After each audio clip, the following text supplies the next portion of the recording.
Deri në maj të këtij viti, Shqipëria do të përmendej si vendi i vetëm në rajon, shtetasit e të cilit respektuan çdo kriter të lëvizjes së lirë drejt vendeve të hapësirës Schengen.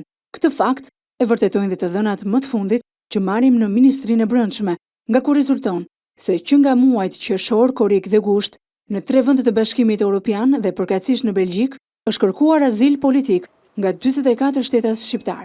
Ministri i Brendshëm Bujar Nishani në një intervistë për televizionin Klan deklaron se të gjithë këta shtetas nuk do ta përfitojnë azilin. Ata janë paraqitur me dokumenta të falsifikuara, të lëshuara nga OJQ dhe kryetar komunash, kryesisht në rrethin e Shkodrës, duke u deklaruar si persona në gjak. Informacionet paraprake, të cilat ne kemi marrë nga autoritetet përkatëse, tregojnë për një tentativë krejtësisht spekulante të individëve të ndryshëm, të cilët janë paraqitur me pretendimin se janë të përfshirë në procesin e gjakmarrjes.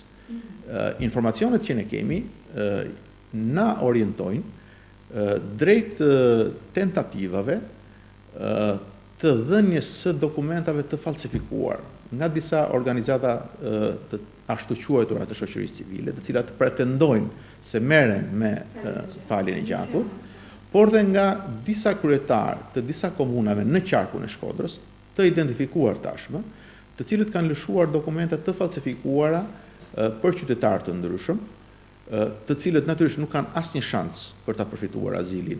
Nishani deklaron se veç rastet në fjalë nuk janë shënuar probleme në lëvizjen e lirë të qytetarëve shqiptar në hapësirën Schengen. Sipas tij, vetëm një përqindje e vogël është kthyer pas për mungesë dokumentacioni.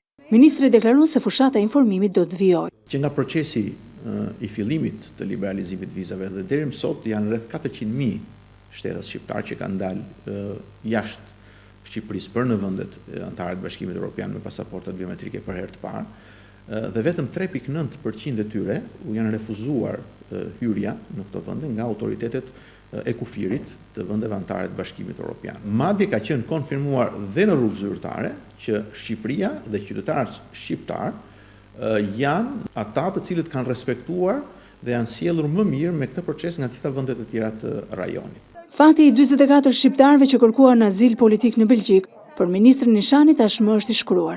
Koha e azilit në Europë ka përfunduar, askush nuk ka shanse të marrë këtë azil. Duke hequr çdo shpresë të marrjes së këtij statusi, e që në fund do të mbetet një statistikë e cila dëmton imazhin e mirë të Shqipërisë.